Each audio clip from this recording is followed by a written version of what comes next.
زي ما عودناكم النهارده ان شاء الله هنستعرض لحضراتكم نتيجه من نتائج فريق العمل في مركزكم DHC. الحمد لله احنا دلوقتي بعد حوالي 7 شهور من زراعه حوالي 2800 جرافت. يا دكتور ازاي ده انا لسه هبدا في الشهر السادس؟ ما شاء الله والله يعني ده كده انا يعني عشان خاطر شايف النتيجه جميله قلت ان احنا في الشهر الثامن. والله يعني ده حاجه مبشره جدا جدا الحمد لله. يعني زي ما احنا شايفين ما شاء الله خط شعر طبيعي وباين احترافيه ما شاء الله فريق العمل في المكان.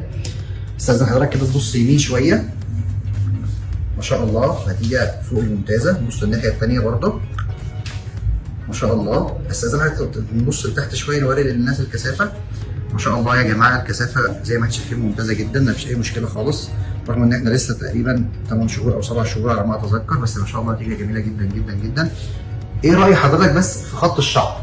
لا هو الخط طبيعي جدا، واللي بيشوفني يعني ما باخدش باله خالص ان انا زارع، لا لو حد انا قايل له يعني، بس في العادي لا مفيش حد بياخد باله ان انا زارع، والحمد لله يعني انا مبسوط جدا. ده من احسن القرارات اللي انا خدتها يعني في الموضوع ده. تحب تقول حاجه عن مركز DHC؟ الناس كلها هنا محترمه وناس شغاله بكفاءه عاليه، ويعني ريكومند المركز لاي حد حابب ان هو ياخد الخطوه دي يعني. شكرا جدا لحضرتك.